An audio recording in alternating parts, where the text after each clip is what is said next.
ಇಂದಿನ ವಿಷಯ ಮದುವೆ ಮತ್ತು ವಿಚ್ಛೇದನ, ಮ್ಯಾರೇಜ್ ಅಂಡ್ ಡಿವೋರ್ಸ್.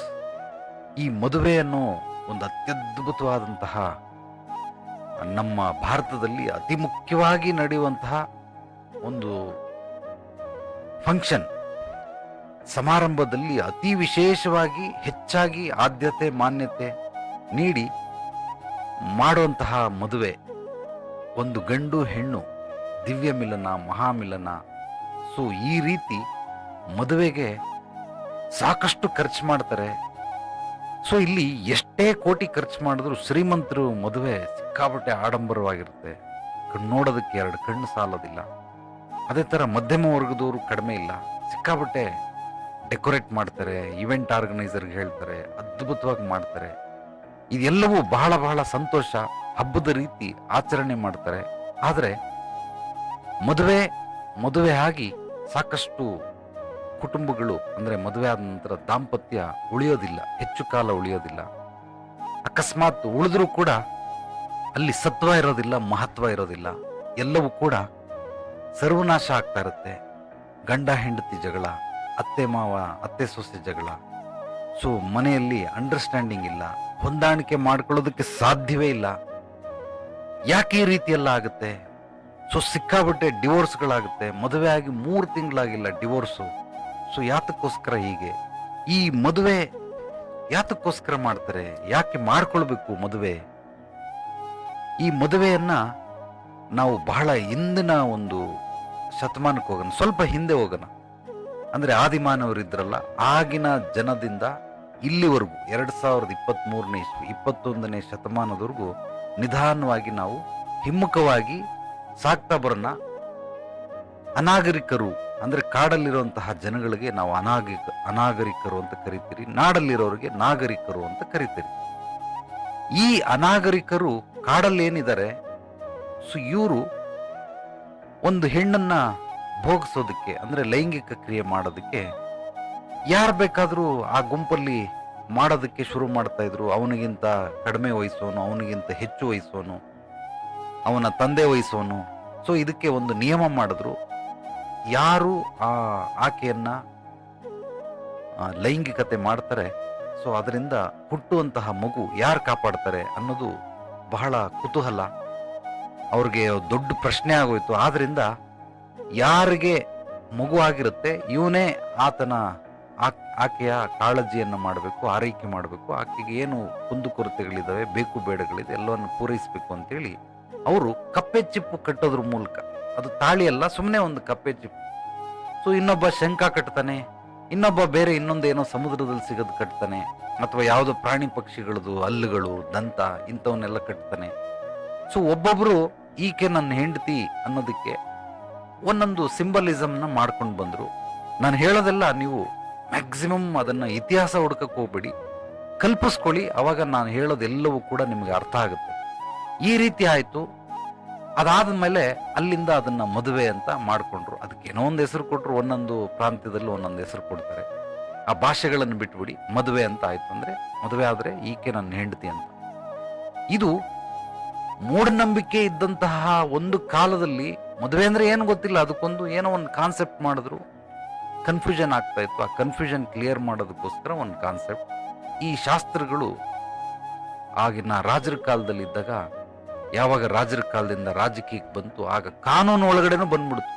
ಈಗ ಮದುವೆ ಅನ್ನೋದು ಕಾನೂನಿಗೆ ಬಂದ್ಬಿಟ್ಟಿದೆ. ಅಂದ್ರೆ ಲವ್ ಮ್ಯಾರೇಜ್, ಅರೇಂಜ್ ಮ್ಯಾರೇಜ್ ಆದ್ರೆ ಇಬ್ರು ರಿಜಿಸ್ಟರ್ ಆಫೀಸ್ಗೆ ಹೋಗಿ ಸೈನ್ ಹಾಕ್ಬಿಟ್ಟು ಮದುವೆ ಮಾಡ್ಕೊಳ್ತಾರೆ. ಅಂದ್ರೆ ಮದುವೆ ಮುಗೀತು, ಗಂಡು ಹೆಣ್ಣು ಒಪ್ಪಿಗೆ ಆಗಿದೆ, ಸಾಕ್ಷಿ ಈ ಕಡೆ ಒಂದು ಈ ಕಡೆ ಒಂದು. ಇದು ಸಂಪ್ರದಾಯಕ್ಕೆ ಬಂದ್ಬಿಡ್ತು. ಯಾತಕ್ಕೋಸ್ಕರ ಲವ್ ಮ್ಯಾರೇಜ್ ಮಾಡ್ಕೊಳ್ತಾರೆ?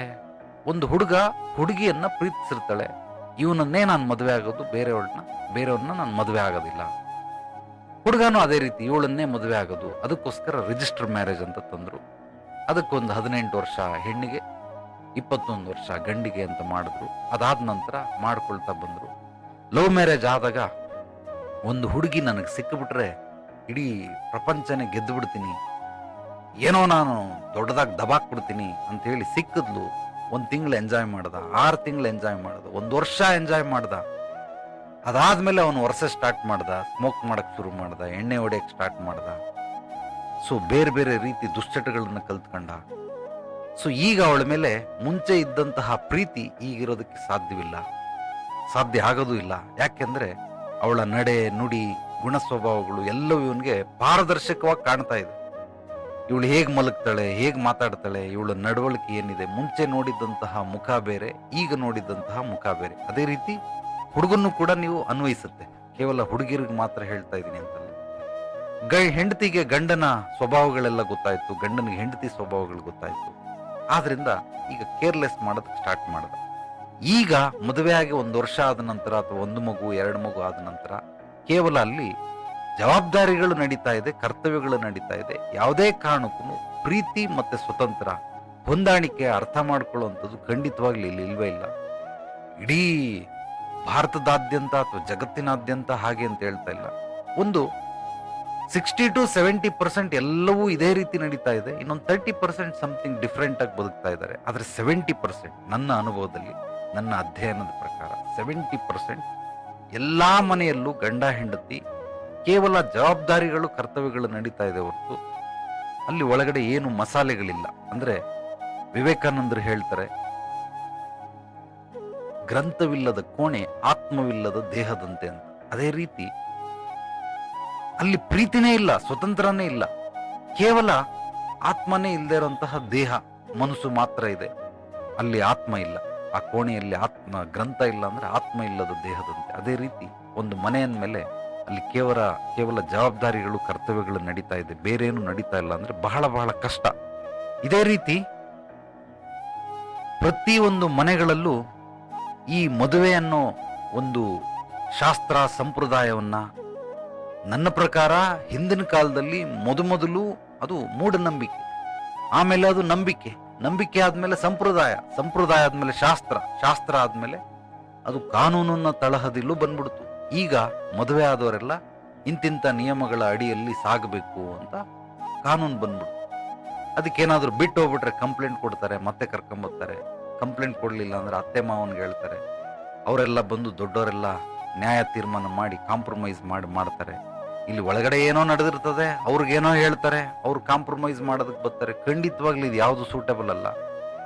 ನಾನು ನಿಮಗೆ ಮೂಲವಾಗಿ ತಿಳಿಸೋದೇನು ಅಂದ್ರೆ, ಮದುವೆ ಅಂದ್ರೆ ಹೆಚ್ಚಾಗಿ ಹಣವನ್ನ ಖರ್ಚು ಮಾಡ್ತಾರೆ, ಸಿಕ್ಕಾಪಟ್ಟೆ ಖರ್ಚು ಮಾಡ್ತಾರೆ. ಧಾಮ್ ಧೂಮ್ ಅಂತ ಶೋಕಿ ಮಾಡೋದಕ್ಕೋಸ್ಕರ ಒಂದು ಹಬ್ಬದ ರೀತಿ ಖರ್ಚು ಮಾಡ್ತಾರೆ. ಎಷ್ಟೇ ಜನಕ್ಕೆ ಏನೇ ಹೇಳಿದ್ರು ಕೂಡ ಅದನ್ನ ಅವ್ರು ತಿಳ್ಕೊಳ್ಳೋದಿಲ್ಲ. ಅವರೆಲ್ಲರೂ ಕೂಡ ಕೇವಲ ಖರ್ಚು ವೆಚ್ಚಗಳು. ನೀವು ಮದುವೆಗೆ ಎಷ್ಟು ಖರ್ಚು ಮಾಡ್ತಾ ಇದ್ದೀರಾ ಆ ದುಡ್ಡು ವಾಪಸ್ ಬರಲ್ಲ, ಅದಷ್ಟೇ ಹೋಯ್ತು. ಬಂದ್ರು, ಊಟ ಮಾಡಿದ್ರಿ, ಒಳ್ಳೆ ಚೌಲ್ಟ್ರಿ, ಇವೆಂಟು, ಬಟ್ಟೆ, ಒಡವೆ ಇದೆಲ್ಲ ಆಯ್ತು. 1 ದಿವಸ ಅಥವಾ 2 ದಿವಸ ಒಂದೊಂದು ಮದುವೆಗಳು, ಬಡವ್ರ ಮದುವೆ ಅಂದ್ರೆ ಒಂದು 5 ರಿಂದ 10 ಲಕ್ಷ ರೂಪಾಯಿ, ಸ್ವಲ್ಪ ಮಧ್ಯಮ ವರ್ಗದವ್ರು ಅಂದ್ರೆ ಒಂದು 30 ರಿಂದ 50 ಲಕ್ಷ, 1 ಕೋಟಿ ಶ್ರೀಮಂತರು 10 ಕೋಟಿ 100 ಕೋಟಿ 1000 ಕೋಟಿ ಮದುವೆ ಖರ್ಚು ಮಾಡ್ತಾರೆ. ಸೊ ಅವರವರ ಯೋಗ್ಯತೆ ಅರ್ಹತೆಗೆ ತಕ್ಕಂಗೆ ಖಂಡಿತವಾಗ್ಲೂ ಖರ್ಚು ಮಾಡ್ತಾರೆ. ಆದ್ರೆ ಖರ್ಚು ಮಾಡೋದ್ರಿಂದ ಏನಾದ್ರೂ ಉಪಯೋಗ ಇದೆಯಾ? ನೀವು ಎಷ್ಟು ದುಡ್ಡನ್ನ ಖರ್ಚು ಮಾಡ್ತೀರಾ, ಆ ಖರ್ಚು ಮಾಡಿದಷ್ಟು ಅವರು ಸುಖ ದಾಂಪತ್ಯ ಜೀವನವನ್ನ ಕಾಣ್ತಾರ ಅಥವಾ ಸುಖವಾಗಿರ್ತಾರ? ನೀವು ಎಷ್ಟು ಖರ್ಚು ಮಾಡಿ ಮದುವೆಯನ್ನ ಮಾಡ್ತೀರಾ, ಮುಂದಿನ ಬದುಕು ಅವ್ರದ್ದು ಅತ್ಯದ್ಭುತವಾಗಿ ಆಗುತ್ತಾ? ಯಾರಾದ್ರೂ ಭರವಸೆ ಕೊಡ್ತೀರಾ? ನೀವು ಆಡಂಬರವಾಗಿ ಖರ್ಚು ಮಾಡ್ಬಿಟ್ರೆ ಅವರು ಸುಖವಾಗಿರ್ತಾರೆ, ಹೆಂಡತಿನ ಚೆನ್ನಾಗಿ ನೋಡ್ಕೊಳ್ತಾನೆ, ಗಂಡನ್ನ ಚೆನ್ನಾಗಿ ನೋಡ್ಕೊಳ್ತಾಳೆ, ಸಾಧ್ಯವಿದೆಯಾ? ಗ್ಯಾರಂಟಿ ಇದೆಯಾ? ಇಲ್ಲ.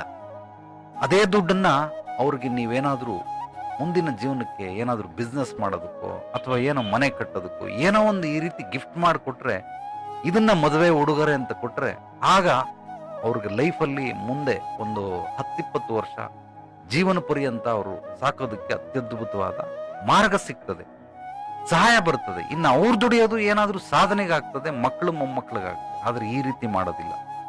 ಎಲ್ಲರಿಗೂ ಗೊತ್ತು ಆ ದುಡ್ಡು ದುಂದು ವೆಚ್ಚ ಅಂತ. ಸರಿ, ದುಂದು ವೆಚ್ಚ ಮಾಡಿ ಪರವಾಗಿಲ್ಲ, ಖರ್ಚು ಮಾಡಿ ನಾವು ಆರೋಗ್ಯನ ಅಭಿವೃದ್ಧಿ ಮಾಡ್ಕೊಳ್ಬೇಕಾದ್ರೆ ಖರ್ಚು ಮಾಡ್ಬೇಕು.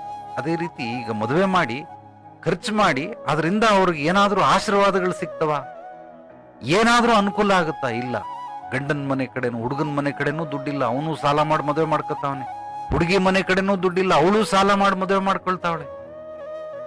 ಈ ಮದುವೆ ಮಾಡ್ಕೊಂಡು ಗಂಡು ಹೆಣ್ಣು ಸೇರೋದು ಒಂದು ದಿವ್ಯ ಮಿಲನ, ಮಹಾಮಿಲನ. ಇಂಥವಕ್ಕೆ ನೀವು ಸೇರ್ಕೊಂಡ್ಮೇಲೆ ಸಾಲ ಮಾಡಿ, ಮೊದಲನೇ ಹೆಜ್ಜೆನೆ ನೀವು ಸಾಲ ಮಾಡಿ ರಾಂಗ್ ರೂಟಲ್ಲಿ ಹೋಗ್ತಾ ಇದ್ದೀರಾ. ಇನ್ನು ಜೀವನ ಹೇಗೆ ಸಾಗುತ್ತೆ, ಮುಂದಿನ ಜೀವನ ಹೇಗಿರುತ್ತೆ?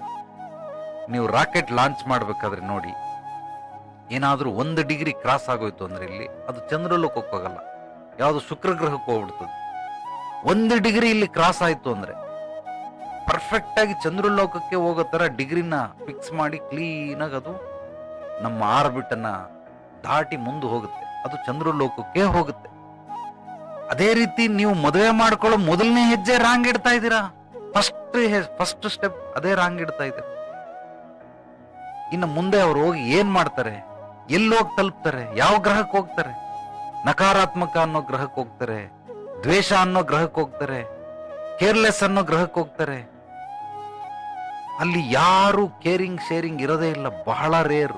ನಾನು ಎಲ್ಲರಿಗೂ ಹೇಳ್ತಲ್ಲ, 30% ಬಿಟ್ಬಿಡಿ, ಓನ್ಲಿ 50 to 70% ಸಮಾಜದಲ್ಲಿ ನಡೀತಾ ಇರೋದೇ ಇದು.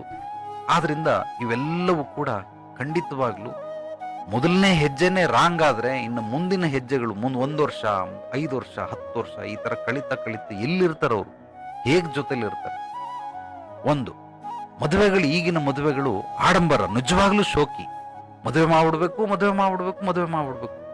ಏನು ಒಳ್ಳೆ ಚೌಲ್ಟ್ರಿ ನೋಡ್ತಾರೆ. ಮೊದಲು ಹುಡುಗ ಹುಡುಗಿ ಒಪ್ಪಿಗೆ ಆಗುತ್ತೆ, ಕೊಡೋದು ತಗೊಳ್ಳೋದೆಲ್ಲ ಮಾಡ್ಕೊಳ್ತಾರೆ, ಎಲ್ಲಿ ಮದುವೆ ಎಲ್ಲ ನೋಡ್ಕೊಳ್ತಾರೆ. ಜ್ಯೋತಿಷಿಗಳ ಹತ್ರ ಹೋಗಿ ಯಾವುದೋ ಒಂದು ಮದುವೆ ಡೇಟ್ ಹಾಕ್ಸ್ಕೊಂಬರ್ತಾರೆ, ಇಬ್ರಿಗೂ ಹೊಂದಾಣಿಕೆ ಆಗೋ ರೀತಿಲಿ ಮದುವೆ ಮಾಡ್ತಾರೆ, ಒಳ್ಳೆ ಚೌಲ್ಟ್ರಿ ಹುಡುಕ್ತಾರೆ. ಆ ಚೌಲ್ಟ್ರಿ ಹುಡುಕಕ್ಕೆ 1 ವಾರ, 15 ದಿವಸ, ತಿಂಗಳು ತಗೋತಾರೆ. ಇದು ಮೊದಲನೇ ಹಂತ. ಒಳ್ಳೆ ವಾಲ್ಗದವ್ರನ್ನ ಹುಡುಕ್ಸ್ತಾರೆ, ಎಕ್ಸ್ಪರ್ಟ್ ಸ್ಪೆಷಲಿಸ್ಟ್ ವಾಲ್ಗದವ್ರನ್ನ ಹುಡುಕ್ಸ್ತಾರೆ. ಎರಡನೇದು, ಇನ್ನ ಇಂಥದೇ ಊಟ ಮೆನುನ ರೆಡಿ ಮಾಡ್ತಾರೆ. ಇಂಥ ಸ್ವೀಟ್ ಮಾಡಿಸ್ಬೇಕು, ತೆಂಗಿನಕಾಯಿ ಇಲ್ಲಿಂದ ತರಬೇಕು, ಮಂಡಿಯಿಂದ ತರಬೇಕು, ಅದು ಇದು ಎಲ್ಲ ಬರ್ತದೆ. ಇವಾಗೆಲ್ಲ ಇವೆಂಟ್ ಆರ್ಗನೈಸರ್ ಮಾಡ್ತಾರೆ, ಆದ್ರೂ ಕೂಡ ನಿಮ್ಗೆ ಹೇಳ್ತಾ ಇದ್ದೀನಿ ಏನೇನಕ್ಕೆ ಬರ್ತದೆ. ಸೊ ವಾಲ್ಗದವ್ರು ಆಯ್ತು, ಊಟ ರೆಡಿ ಆಯ್ತು, ಆ ಊಟ ಕ್ಯಾಟ್ರಿಂಗ್ ಇಂಥವ್ರ ಹತ್ರನೇ ತರಿಸ್ಬೇಕು, ಅದನ್ನು ಎಲ್ಲ ಬುಕ್ ಮಾಡ್ತಾರೆ. ಅದಾದ್ಮೇಲೆ ಸೀರೆ ತಗೊಂಬರಕ್ ಹೋಗ್ತಾರೆ, ಒಡವೆ ತರಕ್ ಹೋಗ್ತಾರೆ. ಆ ಇನ್ವಿಟೇಷನ್ ಕಾರ್ಡ್ಗೆ ಏನು ತಲೆ ಕೆಡಿಸ್ಕೊತಾರೆ. ಅಬಾ ಸೂಪರ್. ಯಾರೋ ಒಬ್ಬ ಮುಟ್ಟಾಳ, ಗುರುಜಿ ನೀವು ಸ್ವಲ್ಪ ಕಾರ್ಡ್ ಸೆಲೆಕ್ಟ್ ಮಾಡಿ ಅಂತೇಳಿ 600 ಕಾರ್ಡ್ ಕಳ್ಸೋನೆ. ಆ PDF ಅಲ್ಲಿ ಫೈಲ್ ಮಾಡಿ ಕಳ್ಸೋಣ. ಅದು ನೋಡಕ್ಕೆ ನಾನು ಒಂದು 4-5 ಗಂಟೆ ಬೇಕು ಅದನ್ನ ನೋಡಕ್ಕೆ. ಅಲ್ಲಲ್ಲಿ ಮದುವೆ ಮಾಡ್ತಾ ಇದೀಯಾ, ಮದುವೆ ಮಾಡಿ ಕಳ್ಸಲಿ, ಯಾವ್ದೋ ಒಂದು ಕಾರ್ಡ್, ಯಾವ ಕಾರ್ಡ್ ಏನು ಅಂತೆ. ಕಾರ್ಡ್ ಸೆಲೆಕ್ಷನ್ ಮಾಡಕ್ಕ ನಾನು ಹುಟ್ಟಿರೋದು, ಕಾರ್ಡ್ ಸೆಲೆಕ್ಷನ್ ಮಾಡಕ್ಕ ನಾನು ಈ ವಿದ್ಯೆಗಳನ್ನ ಕಲ್ತಿರೋದು. ಯಾವ್ದೋ ಒಂದು ಮಾಡಯ್ಯ, ನಿನ್ಗೆ ಇಷ್ಟ ಬಂದಿದ್ದು ಮಾಡೋ ಅಂಥದ್ದನ್ನ ಮಾಡೋದ್ ಬಿಟ್ಬಿಟ್ಟು ಬೇರೆ ಏನೇನೋ ಮಾಡ್ತಾ ಇದೆಯಾ. ಇವೆಲ್ಲವೂ ಏನೂ ಉಪಯೋಗ ಇಲ್ಲ. ಸೊ ಯಾರೋ ಒಬ್ರು ಆರ್ಕೆಸ್ಟ್ರಾದವ್ರು ಕರೆಸ್ತಾರೆ, ಸುಗಮ ಸಂಗೀತ ಮಾಡ್ತಾರೆ, ಏನ್ ಪ್ರಯೋಜನ ಬಂತು? ನಿಜವಾಗ್ಲೂ ಹೇಳ್ತೀನಿ, ಇವೆಲ್ಲ ನೀವು ಏನೇನ್ ಮಾಡ್ತಾ ಇದ್ದೀರಾ ಇದೆಲ್ಲ ದೊಂಬರಾಟ. ಖಂಡಿತವಾಗ್ಲೂ ನಯಾ ಪೈಸೆ ಉಪಯೋಗ ಇಲ್ಲ. ದುಂದು ವೆಚ್ಚ ಮಾಡ್ತಾ ಇದ್ದೀರಾ, ದುಶ್ಚಟಗಳು ಮಾಡ್ದಂಗೆ ದುಶ್ವ್ಯಸನಿಗಳು. ನೀವು ಇದನ್ನ ನಿಜವಾಗ್ಲೂ ಒಂದು ರೀತಿ ಸುಟ್ಟಾಕ್ತಂಗೆ, ದುಡ್ಡನ್ನ ಸುಟ್ಟಾಕುವ ಮಟ್ಟದಲ್ಲಿ ಮದುವೆಗಳನ್ನು ಮಾಡ್ತೀರ. ನಯಾ ಪೈಸೆ ಉಪಯೋಗ ಇಲ್ಲ, ಖಂಡಿತವಾಗ್ಲೂ ಉಪಯೋಗ ಇಲ್ಲ. ಮಾಡಿ, ಇದಕ್ಕೆ ತೊಂದರೆ ಇಲ್ಲ, ಇರೋರು ಮಾಡಿ. ಅಥವಾ ಏನೋ ನಿಮ್ಮ ಶೋಕಿ, ನಿಮ್ಮ ಕರ್ಮಾನುಸಾರವಾಗಿ ಏನೋ ನಾನು ಸಾಲ ಮಾಡೇ ಮದುವೆ ಮಾಡ್ಬಿಟ್ಟು ಕಳಿಸ್ಬಿಟ್ಟು ಕೈ ತೊಳ್ಕೊಂಡ್ಬಿಟ್ಬಿಟ್ಟು ಆಮೇಲೆ ಇಲ್ಲಿ ಬ್ಲಡ್ ಕೊಟ್ಬಿಟ್ಟು ಆ ಸಾಲನ ತೀರ್ಸೋಣ, ಕಿಡ್ನಿ ಕೊಟ್ಬಿಟ್ಟು ಸಾಲ ತೀರ್ಸೋಣ, ಹಾರ್ಟ್ ಕೊಟ್ಬಿಟ್ಟು ಒಂದು ಕಣ್ಣು ಕೊಟ್ಬಿಟ್ಟು ಸಾಲ ತೀರ್ಸೋಣ, ಆಮೇಲೆ ಬೇಕಾದ್ರೆ ನೋಡ್ಕೊಳ್ಳೋಣ. ಈಗ ಸದ್ಯಕ್ಕೆ ಕೈ ತೊಳ್ಕೊಂಡ್ಬಿಡ್ಬೇಕು. ಮಗಳ ಮದುವೆ ಮಾಡಿ, ಮಗನ ಮದುವೆ ಮಾಡಿ ಕೈ ತೊಳ್ಕೊಂಡ್ಬಿಡ್ಬೇಕು. ಆ ತೊಳ್ಕೊಳ್ಳೋದಕ್ಕೋಸ್ಕರ ಏನೋ ಮಾಡ್ತೀರಾ. ಆದ್ರೆ ನೀವು ಇಷ್ಟೆಲ್ಲ ಮಾಡಿದಿರಲ್ಲ, ಏನು ಉಪಯೋಗ? ಒಂದು ಗಂಡು ಹೆಣ್ಣು ಮದುವೆ ಆದ ನಂತರ ಈಗಿನ ಸಮಾಜದಲ್ಲಿ ತಗೊಂಡ್ರೆ ಕಡಿಮೆ ಅಂದ್ರೂ ಒಂದು 30 ವರ್ಷ ಬದುಕಬೇಕು, 40 ವರ್ಷ 50 ವರ್ಷನಾದ್ರೂ ಬದುಕಬೇಕು. ಒಂದು ಟಾರ್ಗೆಟ್ 30 to 50 years ಅಂತ ಇಟ್ಕೊಳ್ಳಿ. ಹಿಂದಿನ ಕಾಲದವರೆಲ್ಲ 100+ ಬದುಕ್ತಾ ಇದ್ರು. ಅವ್ರು 70 ವರ್ಷ 80 ವರ್ಷ ಮದುವೆ ವಾರ್ಷಿಕೋತ್ಸವನ್ನ ಮಾಡ್ಕೊಂಡಂತವ್ರು ಇದ್ದಾರೆ. ಅಂದ್ರೆ wedding anniversary, 70th wedding anniversary, 75th 80th wedding anniversary, ಈ ರೀತಿ ಮಾಡ್ಕೊಂಡು ಅಂತಿರ್ತಾರೆ. ಬಟ್ ಹಳಬ್ರ ತರ ನಾವು ಬದುಕಲ್ಲ ಬಿಡಿ. ಒಂದು 30 ವರ್ಷ ಒಂದು ಗಂಡು ಒಂದು ಹೆಣ್ಣು ಜೊತೆಲಿ ಇರ್ಬೇಕಾದ್ರೆ ಅವ್ರಿಗೆ ಜೀವನದ ರಹಸ್ಯಗಳನ್ನು ಹೇಳ್ಕೊಡ್ಬೇಕು, ಸೂತ್ರಗಳನ್ನ, ಯುಕ್ತಿಗಳನ್ನ, ತಂತ್ರಗಳನ್ನ ಹೇಳ್ಕೊಡ್ಬೇಕು. ಇದನ್ನ ಹೇಳ್ಕೊಡೋದು ಬಿಟ್ಟು ನೀವು ಬೇರೆ ರೂಪದಲ್ಲಿ ಏನಾದ್ರೂ ಮಾಡಕ್ ಹೋದ್ರೆ, ಇದೆಲ್ಲ ದೊಂಬರಾಟಗಳನ್ನ ಮಾಡ್ತಿರಲ್ಲ, ಇದೆಲ್ಲ ನಯಾ ಪೈಸೆ ಉಪಯೋಗ ಇಲ್ಲ. ಖಂಡಿತವಾಗ್ಲೂ ಏನೂ ಪ್ರಯೋಜನ ಇಲ್ಲ. ನಾನು ಹೇಳೋದನ್ನ ಮನನ ಮಾಡಿ ಅದರಲ್ಲೂ ಮತ್ತೆ ವಿಮರ್ಶೆ ಮಾಡೋದಕ್ಕೆ ನೋಡಬೇಡಿ. ನಿಮ್ಮ ಅನುಕೂಲಕ್ಕೆ, ಸಮಾಜದ ಒಂದು ಸದುಪಯೋಗ ಆಗೋದಕ್ಕೆ, ತಿದ್ದುಪಡಿಗಳನ್ನು ಮಾಡೋದಕ್ಕೋಸ್ಕರ ನನ್ನ ಒಂದು ವೈಯಕ್ತಿಕವಾದ ಅಭಿಪ್ರಾಯವನ್ನ ನಿಮಗೆ ತಿಳಿಸ್ತಾ ಇದ್ದೀನಿ. ಇಚ್ಛೆ ಇರೋರು ಅದರ ಅನುಗುಣವಾಗಿ ಅದನ್ನ ಅಳವಡಿಸ್ಕೊಳ್ತಾ ಹೋಗಬಹುದು.